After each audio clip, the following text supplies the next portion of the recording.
नमस्कार दोस्तों, मैं आप सभी का अपने चैनल पर स्वागत करता हूं।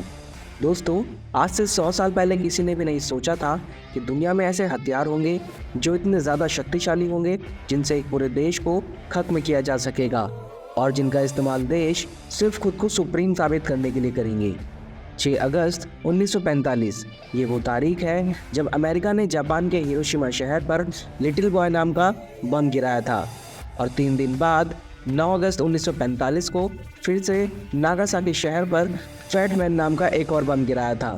दोस्तों, ये दोनों बम परमाणु बम थे, जिसके बाद जापान के ये दोनों शहर पूरी तरह से तबाह हो गए थे।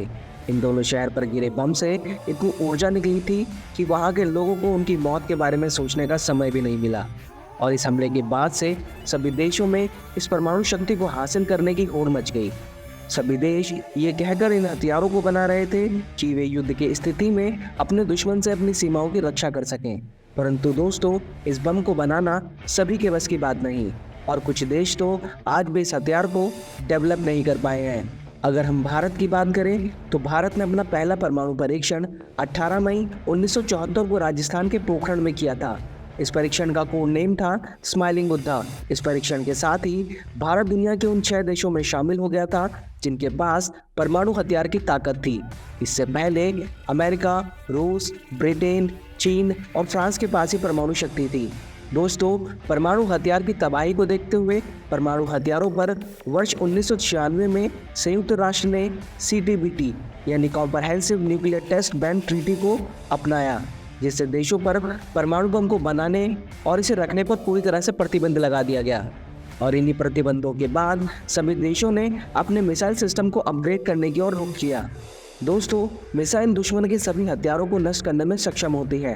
मिसाइल के द्वारा एक देश को अपने दुश्मन के खिलाफ युद्ध के मैदान में बड़ी बढ़त मिलती है और इन मिसाइलों को बनाना और दूसरे देशों से खरीदना भी परमाणु हथियार की तुलना में आसान होता है और इन मिसाइलों से अपने देश की सीमाओं को पूरी तरीके से सुरक्षित किया जा सकता है। लेकिन दोस्तों, जैसे जैसे देशों ने अपनी मिसाइल टेक्नोलॉजी को और एडवांस किया है, वैसे वैसे इन मिसाइलों के खतरे को काउंटर करने के लिए देशों ने एयर डिफेंस सिस्टम को भी एडवांस किया है, जिनसे इन मिसाइलों को हवा में ही रोका जा सके। उदाहरण के लिए आप इजराइल द्वारा निर्मित आयरन डोम को देख सकते हैं, जो कि एक बहुत ही एडवांस एयर डिफेंस सिस्टम है और साथ ही बहुत महंगा भी है। और इसके साथ साथ कुछ देशों ने इन मिसाइलों के खतरों को काउंटर करने के लिए और भी एडवांस हथियारों को बनाना शुरू कर दिया है, क्योंकि ये एयर डिफेंस सिस्टम बहुत ही महंगे होते हैं और इन्हें डेवलप करना भी बहुत महंगा होता है। दोस्तों, अगर हम भारत की बात करें तो भारत के पास आकाश एयर डिफेंस सिस्टम और S-400 एयर डिफेंस सिस्टम मौजूद हैं, जिसमें से S-400 एयर डिफेंस सिस्टम को भारत ने रूस से खरीदा है और आकाश एयर डिफेंस सिस्टम को भारत ने पूरी तरह स्वदेशी तकनीक से भारत में ही विकसित किया है। लेकिन दोस्तों, इन एयर डिफेंस सिस्टम को ऑपरेट करना बहुत ही महंगा होता है, साथ ही उनके पूरी तरह से सटीक होने की कोई गारंटी भी नहीं होती।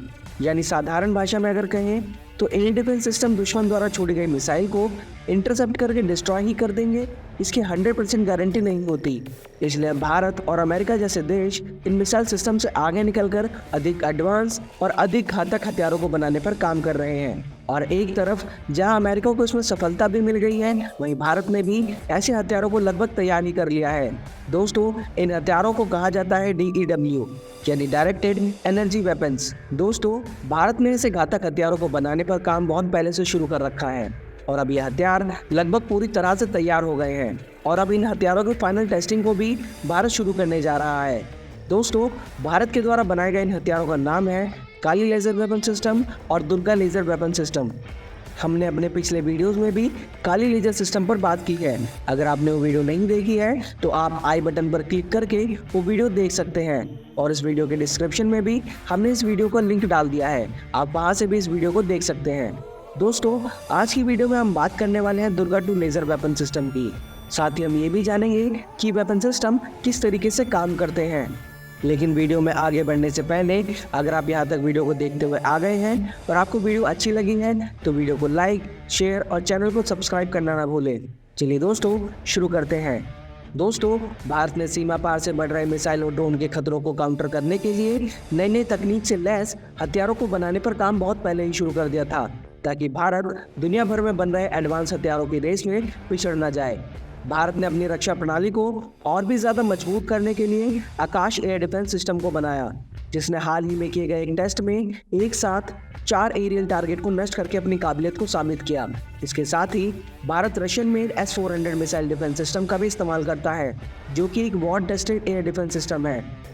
लेकिन दोस्तों, इन एयर डिफेंस सिस्टम को लेकर कभी भी 100% आप सुनिश्चित नहीं हो सकते कि ये हर बार पूरी तरीके से कारगर होंगे। ऐसा ही उदाहरण हमें हाल ही में देखने को भी मिला है, जब हमास ने इजराइल पर लगातार कई हजार मिसाइलें दागी, तो इजराइल के एयर डिफेंस सिस्टम, जो कि दुनिया के सबसे उन्नत और एडवांस एयर डिफेंस सिस्टम में से एक है, वो भी उन हजार मिसाइलों में से कुछ को पूरी तरीके से नष्ट नहीं कर पाया।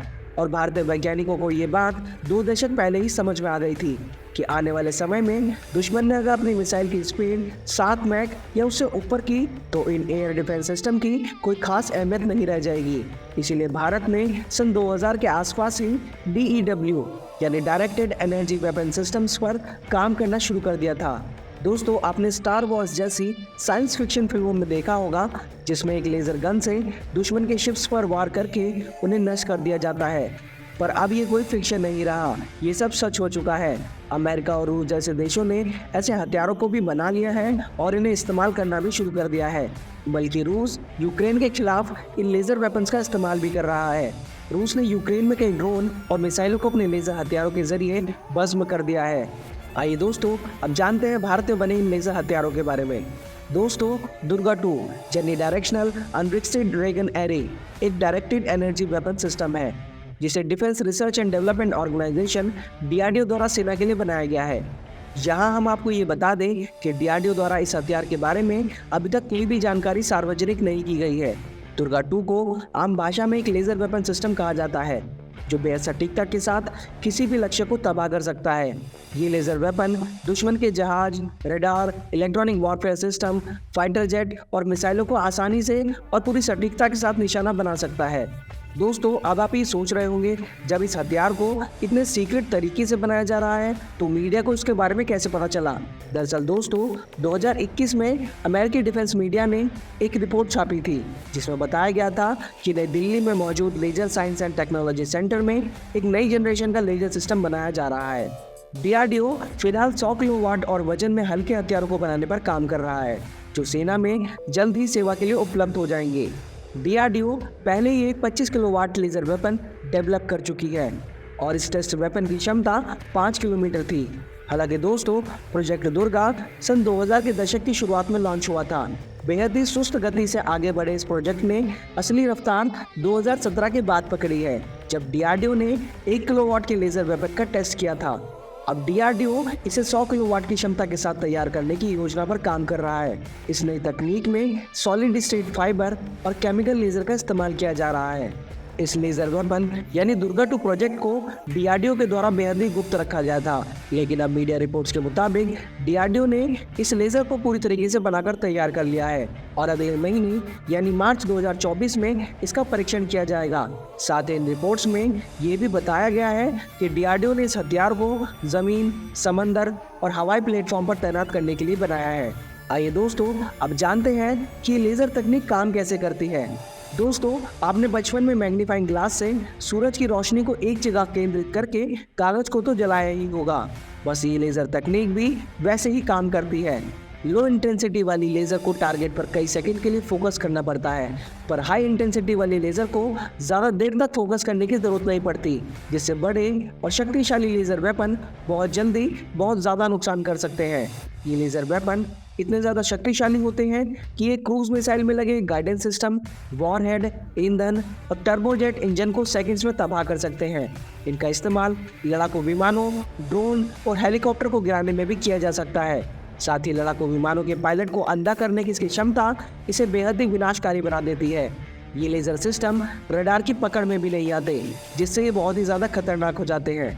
दोस्तों, भारतीय सेना दुर्गा लेज़र तकनीक का इस्तेमाल कर दूर से आ रही किसी भी बैलिस्टिक मिसाइल को पलक झपकते ही नेस्तनाबूद कर सकती है। दुर्गा की स्पीड ना तो दुश्मन को संभलने का मौका देगी और ना ही हमले का कोई सबूत छोड़ेगी।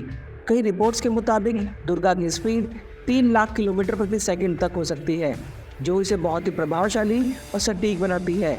हालांकि ऐसे हाई इंटेंसिटी वाले लेज़र हथियारों को विकसित करना बेहद ही मुश्किल काम है, क्योंकि हाई इंटेंसिटी एनर्जी जनरेट करने के कारण इनका सिस्टम बहुत जल्दी गर्म हो जाता है, जिससे इन्हें समय के साथ बार बार ऑपरेट करना बहुत मुश्किल हो सकता है। दोस्तों, DRDO दुर्गा 2 की सारी खामियों पर काम कर रही है और DRDO का प्लान है कि इसे भारत की तीनों सेनाओं के इस्तेमाल के लिए बनाया जा सके, यानी इसे नौसेना के डिस्ट्रॉयर जहाज़ों, वायुसेना के फाइटर एयरक्राफ्ट और थल सेना के मोबाइल व्हीकल्स पर भी लगाया जा सके। तो दोस्तों, आज की वीडियो में इतना ही। अगर आप DRDO द्वारा बनाई गई अब तक की सबसे खतरनाक लेज़र हथियार काली के बारे में जानना चाहते हैं तो स्क्रीन पर दिख रहे वीडियो पर क्लिक करके देख सकते हैं। दोस्तों, आपको ये वीडियो कैसी लगी हमें कमेंट करके ज़रूर बताइएगा। इसके अलावा आप किन किन टॉपिक्स पर वीडियो देखना पसंद करते हैं हमें कमेंट करके बता सकते हैं।